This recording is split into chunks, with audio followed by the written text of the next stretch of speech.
Hey guys, EST here, and whether you're going shopping now because you see what's happening to inflation and prices and just want goods instead of currency, or if you just found yourself the owner of a large amount of currency, like for example, what's coming up in America? Tax refund time. Well, whatever the case, nobody likes watching something go bad, expire, spoil, get damaged by the air, whatever is going to happen without ever using it. And that's usually in the backs of people's minds. I mean, whether it be, oh, wow, this can of soup is, way past and I only paid, $1.10 for it.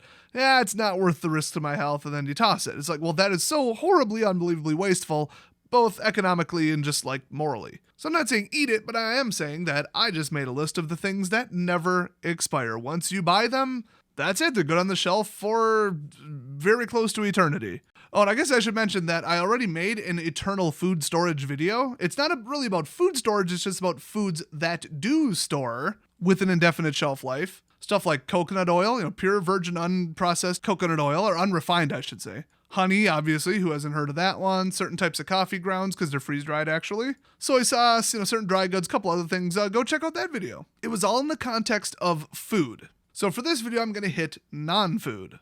So the first one I'm going to mention, and I'm going to kind of breeze over pretty quick, is salt, because you need salt to live. I know everybody's into the whole, oh, salt is bad, it's bad for you. Yeah, blood pressure and muscle cramps and this and that, okay, whatever, but your nerves are made out of sodium, so you need salt, and wars in the past were fought over salt and control of salt mines. Now, you need a minuscule amount of it per day. Like how much you can tolerate in a day according to like nutrition fact labels and how much you actually need per day are two different things. But I think the most you can reasonably handle is 2 grams, and what you actually need is a small fraction of that. I couldn't find a hard number, but, at my local hardware store in the food section, I found non-iodized salt, which is what you want to get. I'll get into that in a second. For 54 cents for 3/4 of a kilogram, so 750 grams. That's a lot. That's just one of those mostly paper cylinders. So you probably got a lifetime supply for like, what, a tenner and $5? Like, come on. Like a couple kilograms of that, you're good for life. Now, how do you preserve it? Well, one, don't buy iodized salt, which is almost all salt at like every grocery store or just typical place where you would buy it. It's going to be iodized because, at least in America, and I think this is true almost everywhere, people need iodine, but they need a small amount of it. There used to be all kinds of thyroid issues because people wouldn't get enough iodine and they wouldn't have a properly functioning metabolism. But you get iodine from like organ meats of certain animals and I think maybe apples. Look, it's really hard to get. So you need iodine. So, well, you also need salt. Why not get iodized? I had heard that iodized salt doesn't keep very well. I don't know what happens to it. I don't know if it goes toxic or rancid. Obviously not literally rancid because it wouldn't be bacteria. They can't live in, 99% salt and like 1% bonding agent and iodine. But I heard how they bond the iodine or hold it or something like that, that goes bad. And I don't know what the consequences of that are. So let's just say I have both, but I definitely made sure that I have non-iodized. And these days, hey, if you're worried about some kind of nuclear event, well, one of the radiation protection methods is iodine pills. So they're dirt cheap. You might as well pick some of those up. Not the best time right now to pick them up price-wise, but they are really cheap. So the best way to store it is not in the compressed paper container they come in. Come on, guys. At least a glass jar. I would like to think that, as opposed to a mason jar where the seal kind of goes bad after about 18 months-ish, potentially, it starts leaking air and exchanging air and water, vapor, and that kind of stuff. I would think a real tight screw-on cap like a pickle jar or something would do better, but I'm not sure. What I know works is a Mylar bag. Okay, Mylar leaks 1 cubic centimeter of oxygen per year, approximately. The really good thick premium stuff, which don't get cheapo Mylar bags on eBay or AliExpress or just dirt cheap, sort by lowest buy, oh yay. That really shiny stuff, the aluminum falls off it and into your food. Pack Fresh USA, that's where I get all mine. I've bought like 6 different brands and they are by far the best quality.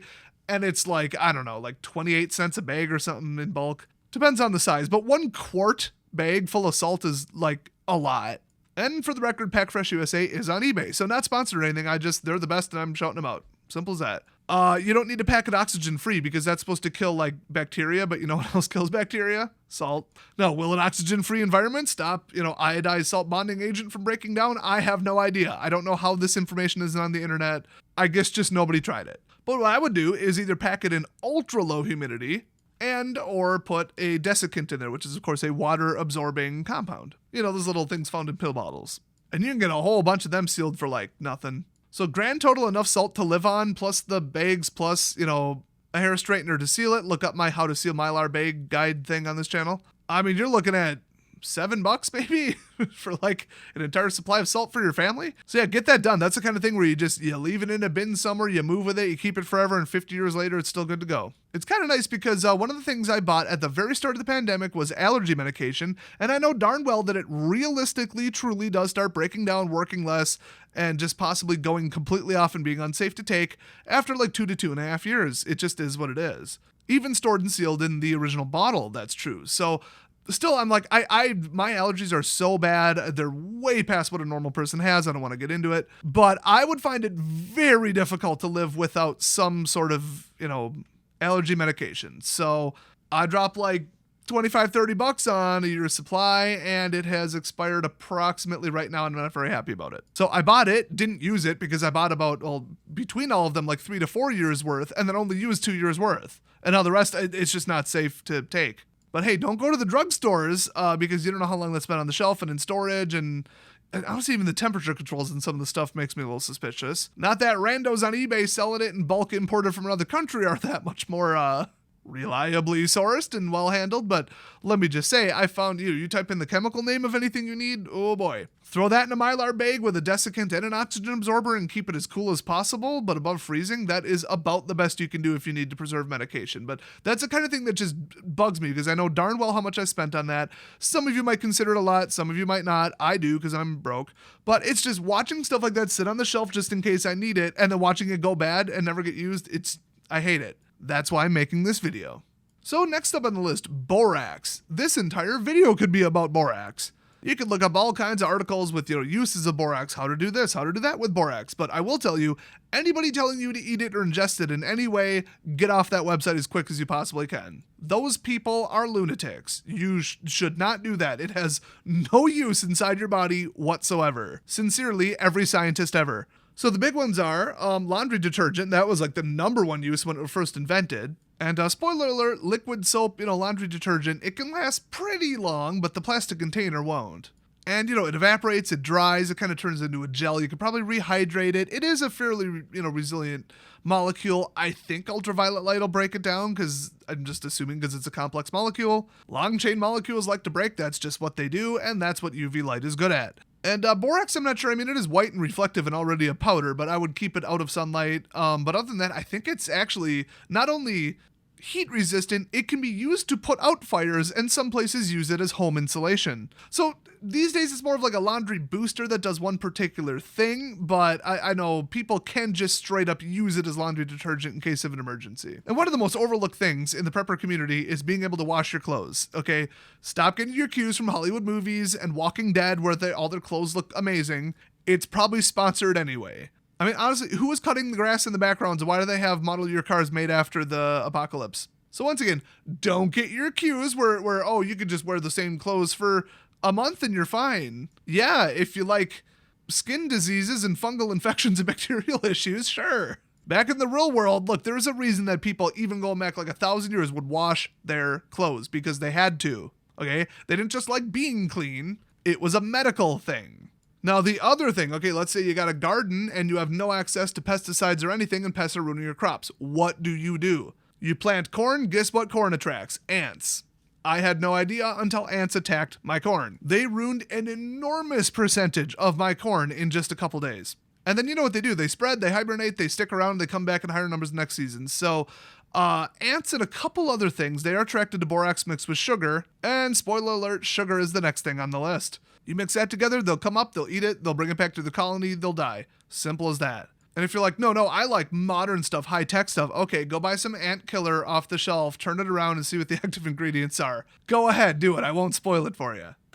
I lied, it's borax. It also kills fleas, silverfish, and beetles, all of which are very bad. I heard cockroaches go for it. I mean, anything you don't want, this gets rid of. In fact, you should have it in your daily life instead of buying this stuff off the shelf. Because all they did was mix it into a gel form to make it look fancy and then sell it to you for 100 times more than it's worth. So I bought a big old box of borax. It has to be like a couple pounds of it for a couple dollars. I mean, this stuff is just everywhere. Make sure it's pure. It's not some kind of scented or mixed with, I don't know, I couldn't imagine, bleach, who knows. Make sure it's not like, a borax-based laundry booster in tablet form with all this other weird, chlorine, this and that. No, powdered borax.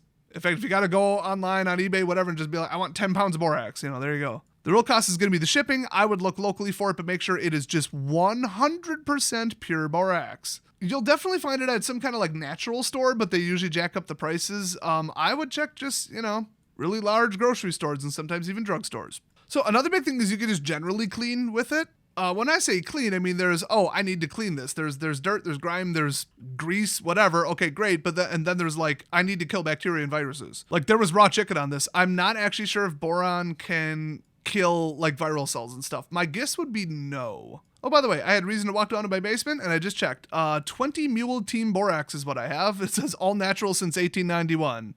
There you go. So it neutralizes odors. It's a stain remover. Cool, great. I mean, something more useful is like any kind of shower or shower-like facility. You can clean that and, get any kind of mold buildup off of there. Bleach is better, but, as far as just getting the particles off of it, like a regular upkeep cleaning, it's really good at that. It has a pH of 9.5, so anything that basic is pretty much a soap. Now, in laundry, it's more of a soap booster, but, I mean, would you ever do laundry with, like, a bar of soap? Probably not. If you mix borax, well, you're going to have a better chance at it. I've never tried it, but I've heard that is like an emergency thing. Also, hey, a pH of 9.5 and it's really slippery and dissolves in water? That's drain cleaner. Now, drain cleaner, my gosh, I think the pH is like off the scale of that stuff, but this would kind of do it. But hey, instead of buying drain cleaner or in addition to it, or just have borax instead, get one of those little hand plungers. I tried every drain cleaner, dropped like $30 trying to unclear my stupid kitchen sink drain that was pretty much ruined by the previous people who probably just dumped oil down it like a bunch of morons. Nothing unclogged it. Nothing. It just kept getting worse, and then I'd put in like, the Drano and the foaming stuff and the heated stuff and the crystal stuff and just everything. Little $2 hand plunger. That's what did it. And those are made out of plastic that basically lasts forever. So I wanted to mention that because, hey, leave that on your shelf. You could unclog some pipes. There you go. In fact, buy a plunger for your toilet too. So as I mentioned before, sugar. What happens with sugar? Because you might think, well, sugar, that's the number one target of bacteria. How could sugar possibly keep? It has something to do with its crystalline structure being, I want to say hydrophilic, but I think it's a little more specific of a term. But basically, if a bacteria cell lands on the surface of a sugar crystal, the sugar crystal will immediately suck all of the water out of the bacteria cell, killing it. So while bacteria like sugar, if there's no water involved, like it's not sugar water, because that's like how you grow bacteria. It just can't handle coming in contact with it. So dry sugar will keep absolutely forever. And the funny thing is, I think it's actually UV safe. I wouldn't just for the fun of it leave it sitting out like in sunlight in a glass container. But yeah, like I said, Mylar, a little 1 quart bag, or go buy 5 pounds of sugar for like, I don't think it's even $1 a pound. I mean, I hate to quote prices given what's going on right now in March 2022, but sugar is pretty cheap, and so are, 1 gallon Mylar bags. So you pour it in, seal it up, there you go. You don't need an oxygen absorber, and once again, if it's not like 100% humidity when you seal it up, you're not going to get an issue with like weird dissolving or like a wet spot on the bottom that breeds bacteria and starts going nuts. And anaerobic bacteria, well, they're made out of even more water, so you just put it in, you don't even need the oxygen absorbers, which cuts out like almost half the cost. Once again, if you want to know exactly how to do this perfectly, every little finessey kind of technique stuff, watch my full hour and 5-minute documentary on how to package up food in Mylar bags. Especially dry goods, but I mean sugar and salt are like the easy ones compared to, noodles and other stuff. Speaking of that, it won't last forever, but upwards of 10 to 30 plus years, depending upon, storage conditions. Rice, oats as in oatmeal, pasta, and a lot of dried beans, especially pinto beans. Those are like the big 4 for dried goods that you can keep around for 30 years, which is like half to a third of a human lifetime. It might as well be forever from your perspective. So besides freeze drying, you're almost limited to those 4, unfortunately. I mean, I've heard different things about flour. Some people say yes, some people say no, some people say 3 years, some people say 7, some people say 10, some people say it lasts forever if you go oxygen free in a desiccant. I don't know. I'm not very adept at cooking with flour, to be honest, so it's not in my bins. But yeah, sugar, Mylar bag, I mean, even just mason jar, there you go. I will say those cheapo mason jars, like the ones with the pressurized lids and the silicone and all that, silicone like that, it's not very like durable. It can dry out, crack, that kind of stuff. Now you can get stuff that's meant to be long shelf life, but it's, pretty expensive. And guess what? It's still going to be glass. It's still going to probably let sunlight through. You can get brown bottles that let 5% of light through, but those and the special green ones with the special seals and the special materials and BPA free, this and that, whatever. Okay, great. But those are really expensive. At that point, you might as well just use Mylar and, a little hair straightener heat element. And there you go. It's sealed up. Way easier, way cheaper, less fragile. Remember, glass breaks. It is generally rodent proof though, so you got that. So next up on my list is bar soap, but really, really cheap, basic, like natural, nothing added, no dyes, no scents soap. So not like Dove. Hate to throw them under the bus. Maybe they make good stuff, but they're the one that I always bring up as like the premium fancy soap. Well, it's all premium fancy because it's got all kinds of weird stuff, vitamin E oils and stuff, and like basically like skin lotion. Any of that could go bad. It's probably not going to go bad? A bar of soap. Depends how you store it, and it depends the exact formulation and that kind of stuff. But there's a reason you don't see an expiration on like a bar of soap. Now, the stuff I buy is a cardboard box with smaller cardboard boxes in it that are glued together with bars of soap in them. No plastic, no nothing. So those I would at least vacuum seal.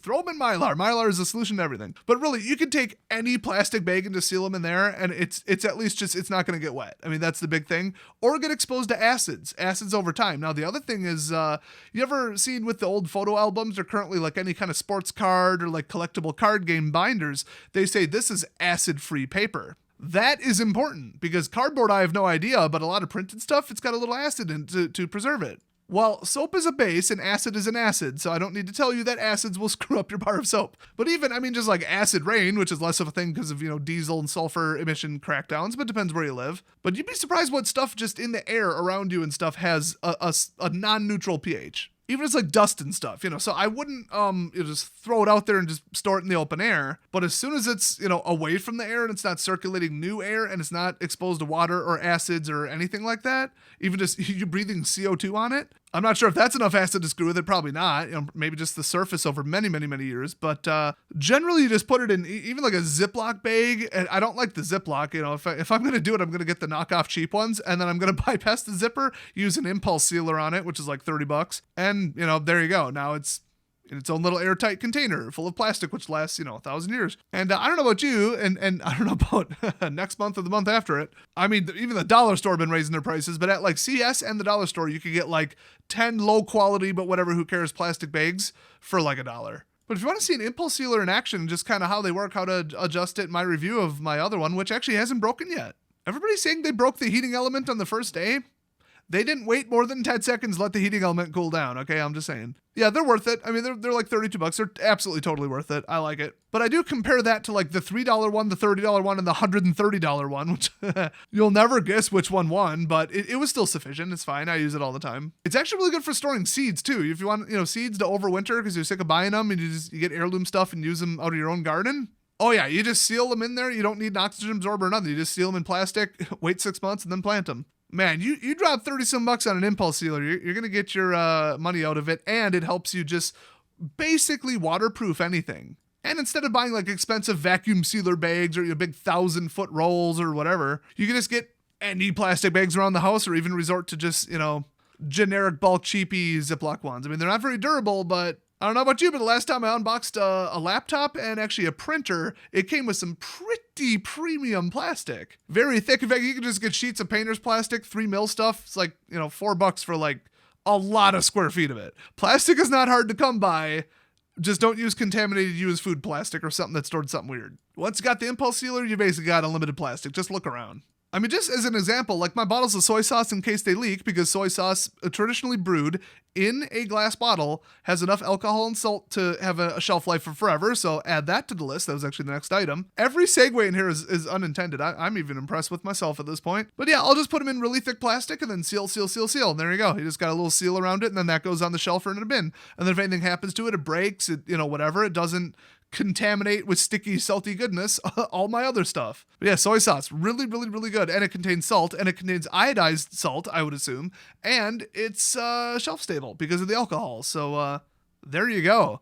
I've got, I think, 24 bottles of soy sauce just sitting in my basement, all waterproofed in both directions. And even like I bought a brick of 25 lighters. I got those in plastic just because, metal components. It's just nice. So if you want to make something attempt to last forever, honestly, something like metal, some, just garbage, it's going to rust out cheapy, whatever, you put it in plastic and now it's going to last forever. I mean, it could just be like gardening shears or like pliers or a wrench, and you get some cheap Harbor Freight crap that's not made out of stainless. You know it's going to rust out in a year or two of use. If even that, you put that in a Ziploc bag and just seal it, that's it. Unless you do it on a very high humidity day. So I do it in my basement because I have a dehumidifier. Simple. Speaking of rust, though, okay, this one was in my notes. I'll be honest. That segue was in my notes. Baking soda. You can use it to de-rust and repair tools, and you will not believe the results. I've got a video coming up on this. You can clean electronic terminals that got wet or water damaged or rusted out. You can repair, like if you left your batteries in, whatever, your Game Boys was the original. I guess that dates me. And then, oh, look, it's all corroded. Now it doesn't make contact. Yeah, baking soda paste. Just get a little bit of water, baking soda, rub it on there, let it sizzle, get it off. There you go. Maybe a little steel wool. Heck, people use it to clean coins. I mean, it is just like, it's really good at cleaning, but in a very specific way. It's anti-corrosion, it's corrosion fix, it's rust reversal, but also baking soda is wonderful, obviously for baking, thus the name. And people used to brush their teeth with it. And I don't know if you noticed or not, but toothpaste has an expiration date. I don't know how realistic that is, but, there's a lot of weird ingredients in them, especially the fancy ones. So, look, you're going to suddenly care about your teeth when you can't go to the dentist and they're going to start rotting and you got to pull them out with no, anesthetic, and you have toothaches daily. That's like long-term economic collapse stuff, but, yeah, baking soda. Do yourself a favor, no matter what age you are, what your health level is, what your teeth look like now, start taking care of them. And then if there's a giant collapse, double down on taking care of them. Like, get paranoid with it. In fact, I'll add dental floss to the list. I can't imagine that goes bad. It's wax-coated rope, basically, inside of a plastic container. If you're still kind of unsure about it, I've got an idea. Seal it in some plastic. There's a reason I dwelled on that so long. You know what's funny? The one thing that baking soda cannot do, this is an absolute myth and an absolute scam that perpetuates to this day, it cannot deodorize your refrigerator. It just doesn't. It still says it on the box. It is still absolutely false. That is just not how, the carbon works, period. Without, shampoo, you can even, I heard, wash your hair with it. I mean, well, you wouldn't want to get borax anywhere near your mouth or your eyes or any of that stuff, and it can cause a skin reaction, so sure. But, yeah, it's another one where as long as you don't mix it with an acid, it's quite a bit basic, and it will, be unaffected by really anything. It pretty much has a perpetual shelf life. Now, once again, don't get it wet. Don't just leave a pile of it out in the air and expect that to, keep. There's water in air. There's all kinds of other stuff. You never know what'll break down into what. But considering it does everything from, clean your teeth to, suppress itchy skin in some cases or soothe certain types of skin injuries like sunburns. I think it could moisturize and protect your lips. I think you can take it to reduce stomach acid with chronic, acid stuff like ulcers and, let's just say I'm not giving out medical advice. You can go look up on the internet what it all allegedly does. But the big one is cooking and cleaning. Oh, also it can put out an oil fire. When it's heated up, it releases carbon dioxide. So, there you go. It can smother a fire. Just simple. And then I believe once the CO2 falls off, you just got sodium sitting there. And that helps insulate and put out the fire because sodium doesn't react to,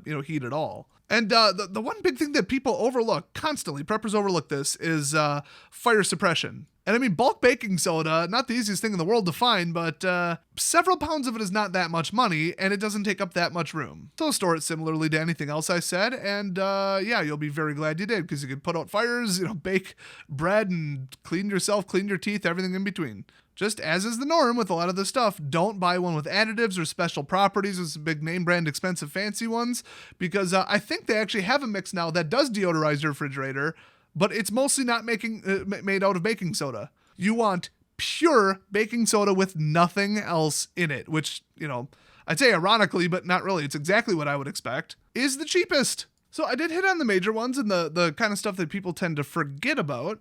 I could start, just tacking on dumb stuff to the end like most people do. Like, hey, you know what else is useful? Sand. And you could even store it outdoors in sunlight. Yeah, it is nice to have sand for sandbags and blocking water and stuff, but really? You're just gonna have a pile of sand?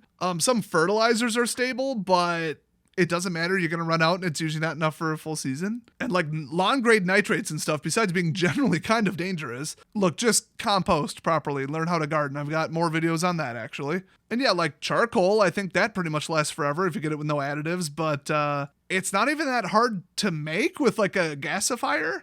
It's flammable, and you guys know I just love storing stuff that's flammable. That makes me feel really safe. So yeah, I'm mostly looking at diet, safety, pest control, laundry, like stuff you really need, not just stuff that would be nice and also just pretty much happens to be made out of rocks. Oh gee, you could also stockpile rocks. You could use them as weapons. Hey, did you know rocks never expire? In case you haven't heard this from me before, which my gosh, would you have to be new here, there are some really bad prepper resources out there on the internet, and there's some even worse ones here on YouTube. Besides the sensationalist morons or people who know nothing about science or technology or medicine or anything and talk about it anyway and just get everything wrong and misinform you, there's other ones with just vapid content that gives you 10% of what you need. It sounds nice and you don't really learn anything.